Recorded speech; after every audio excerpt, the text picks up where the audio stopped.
కేసీఆర్ గారు ఎట్లా అయితే ఇవాళ మనందరం కూడా కేసీఆర్ గారిని ఎంత గొప్పగా అయితే తెలంగాణ సాధించిన ఒక జాతిపితగా మనందరం ఎట్లయితే భావిస్తామో, కేసీఆర్ ఫాదర్ ఆఫ్ తెలంగాణ అని ఎట్లయితే భావిస్తామో, ఒక మాటలో చెప్పాలంటే కేసీఆర్ గారు ఆనాడు తనకు గాడ్ ఫాదర్గా చూసుకున్నది, కొలుచుకున్నది ఎవరిని అంటే పెద్దలు ప్రొఫెసర్ ఆచార్య కొత్తపల్లి జయశంకర్ గారు.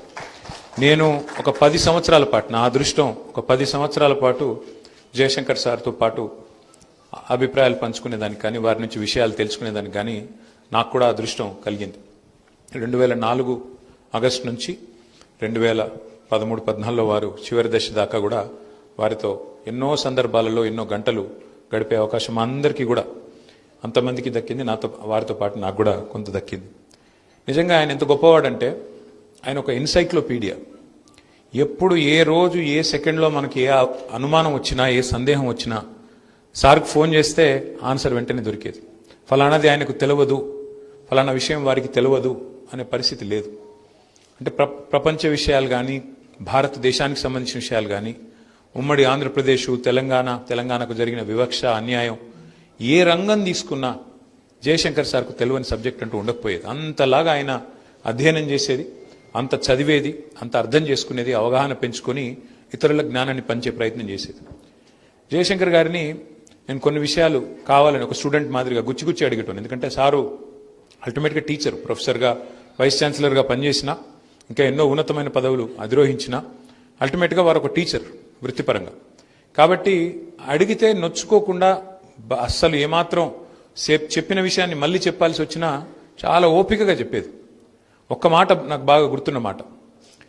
నేను ఒకసారి వారిని అడిగిన, సార్ ఇప్పుడు వెనుకబాటుతనం తెలంగాణ రాష్ట్ర ఏర్పాటుకు గల కారణాల్లో ఒక ప్రధానమైన కారణం అని మీరు చెప్తారు కదా, మరి అట్లాంటిది వెనుకబాటుతనం కూడా ఒక ముఖ్యమైన కారణం అయితే మరి అంతటికంటే ఎక్కువ దగాపడ్డ జిల్లా ఏది తెలంగాణ ప్రాంతంలో, ఉమ్మడి ఆంధ్రప్రదేశ్లో అంటే అది మహబూబ్ నగర్ జిల్లా. అతిపెద్ద జిల్లా, అతి ఎక్కువ దగాపడ్డ జిల్లా పాలమూరు జిల్లా. మరి అలాంటి మహబూబ్ నగర్లో ఉద్యమం చాలా ఉచ్చ స్థాయిలో, పై స్థాయిలో, పతాక స్థాయిలో ఉండాలి కదా. అప్పుడు నేను చెప్పేది 2005, 2006, 2004 ఆ ప్రాంతంలో. మరి ఎందుకు మనం 6 సీట్లలో పోటీ చేస్తే ఒకటే గెలిచినాము, ఎందుకు పోయినాయి సార్ అని 2004లో వారిని అడిగిన. నేను అడిగితే వారు ఒక గొప్ప మాట చెప్పినారు, నాకు ఇంకా ఈరోజు కూడా గుర్తుంది. వారు ఏమన్నారంటే, నన్ను రాము అని పిలిచేది.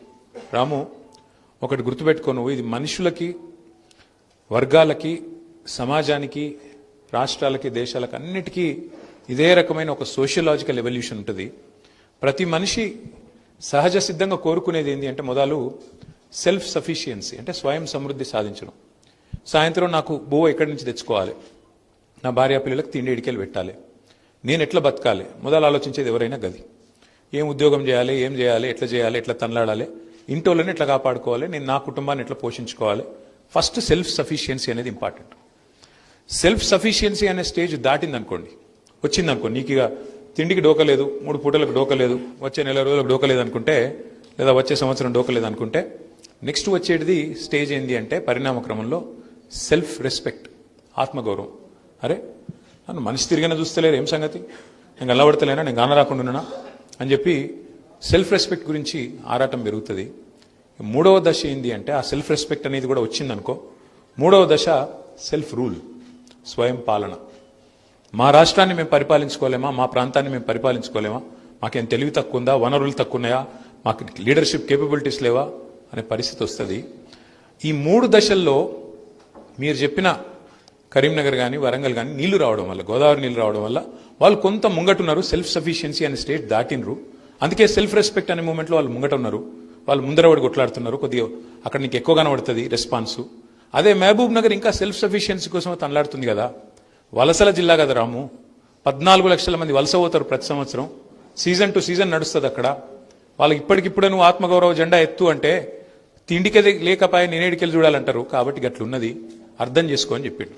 అంటే ఎంత గొప్ప ఆలోచన, ఎంత గొప్ప విశ్లేషణ అంటే, అదే ఇంకెవరినో అడిగితే మీ నాయకత్వం చక్కగా లేదాడా, లేదా ఫలానా చక్కగా లేదు అని చెప్పి ఇట్లా ఎత్తేసినట్టు మాట్లాడతారు. కానీ అర్థవంతంగా, అవగాహనతో అర్థమయ్యేటట్టు చెప్పగలడం అనేది ఒక ఆర్ట్. డెఫినెట్గా జయశంకర్ సార్కి మించి అంత గొప్పగా చెప్పగలిగిన వాళ్ళు ఇట్లాంటి విషయాలు ఎవరు లేరు.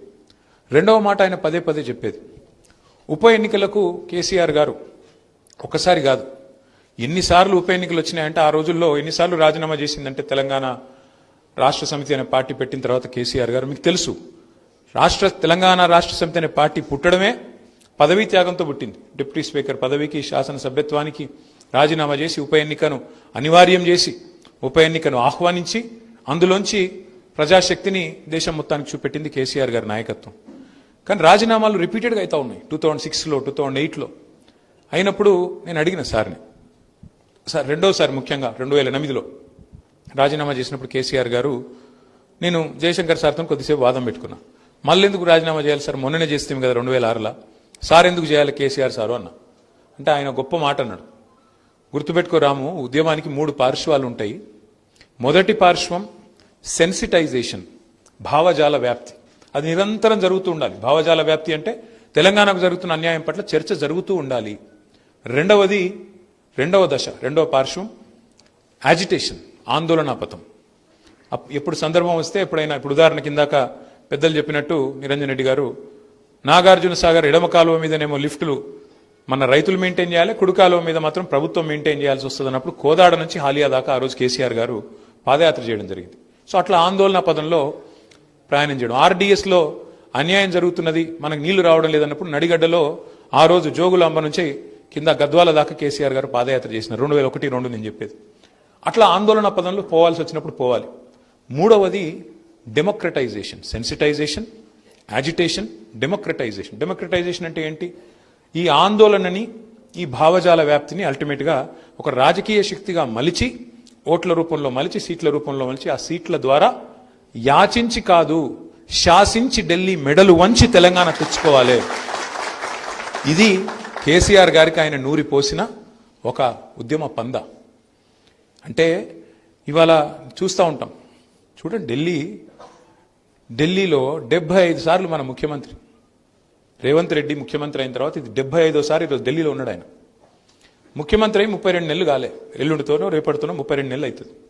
కానీ 13 రోజులకు ఒకసారి ఢిల్లీ పోతాడు, 2-3 రోజులు ఆడు ఉంటాడు, దేహి దేహి దేహి అని ఈరోజు అక్కడ యాచిస్తూ ఉన్నాడు. వాళ్ళకి మరి యాచిస్తున్నాడో వాళ్ళకి ఇచ్చొస్తున్నాడో కానీ మొత్తానికైతే ఢిల్లీ పోవడం అంటే ఢిల్లీ వాళ్ళ ముందు యాచించి, ఢిల్లీ ముందు గులాంగిరి చేసి, జయశంకర్ సార్ కోరుకున్నది ఇదే. ఏమన్నాడు ఆయన? ఢిల్లీకి సామంతులు ఉండొద్దు, స్వతంత్రులు ఉండాలి. ఎన్నటికైనా స్వీయ రాజకీయ అస్తిత్వమే తెలంగాణకు శ్రీరామ రక్ష. తెలంగాణ కోసం ఒక స్వీయ రాజకీయ అస్తిత్వ పతాక ఉండాలి. ఎన్నటికైనా తెలంగాణ కోసం ఎలాంటి రాజీ లేకుండా, ఎవరితోని కాంప్రమైజ్ కాకుండా, గొంతు విప్పితే గర్జించే విధంగా, ఓ సింహంలాగా గర్జించే గొంతు ఓ కేసీఆర్ తీరుగా ఉండాలి, ఉండి తీరాలి. అందుకే కాంగ్రెస్లో కలవద్దు అని గట్టిగా వాదించిన నాయకుడు, వాదించిన మహానుభావుడు ప్రొఫెసర్ జయశంకర్ గారు. ఎందుకంటే ఆయన నమ్మిండు బలంగా. ఎట్టి పనికైనా మట్టి పనికైనా మనోళ్ళు చెప్తారు పెద్దోళ్ళు, ఇంటోడే ఉండాలి అని. జయశంకర్ గారు నమ్మింది ఏంటంటే ఎట్టి పనికైనా మట్టి పనికైనా తెలంగాణోడు ఉంటే పని అవుతుంది, కానీ మళ్ళీ ఢిల్లీ ఓడి చెప్పినట్టు తలాడించేటోడు గంగెద్దు లెక్క డూడు బసవన్న లెక్క ఉండటంతో ఏమి కాదు అని. అందుకే ఇవాళ తెలంగాణ ప్రజలు ఆలోచన చేయాలి. మొన్న మీరు చూసింటారు, హరీష్ రావు గారు ఒక ప్రెస్ మీట్ వివరంగా పెట్టినారు. సోదరులు సోషల్ మీడియాలో కూడా పెడతా ఉన్నారు. ఎట్లా మళ్ళీ తెలంగాణకు నీళ్లలో అన్యాయం చేసే ప్రయత్నం జరుగుతున్నది, ఎట్లా తెలంగాణ వాటాని మళ్ళీ ఒక్కసారి తెలంగాణ ప్రాజెక్టులను రద్దు చేయమని గోదావరి రివర్ మేనేజ్మెంట్ బోర్డు మీటింగ్లో తెలంగాణకు సంబంధించిన 7 ప్రాజెక్టులు రద్దు చేయమని ఇవాళ తమ ఆధీనంలో, తమ చెప్పు చేతల్లో ఉన్న కేంద్ర ప్రభుత్వాన్ని ఎట్లా ఆంధ్రప్రదేశ్ ప్రభుత్వం ఇవాళ ఆడిస్తున్నదో నిన్న వివరంగా హరీష్ రావు గారు చెప్తే మన వాళ్ళందరూ ఇవాళ నేను చూస్తూ ఉంటే ఉదయం పేపర్లో కానీ టీవీలో కానీ బ్రహ్మాండంగా మన వాళ్ళు కూడా మళ్ళీ ఒక్కసారి, అంటే ఢిల్లీ పార్టీల చేతుల్లో మళ్ళీ తెలంగాణ ఎట్లా తల్లడిల్లుతున్నదో ఒకసారి అర్థం చేసుకోవాల్సిన బాధ్యత మనందరి మీద ఉన్నది.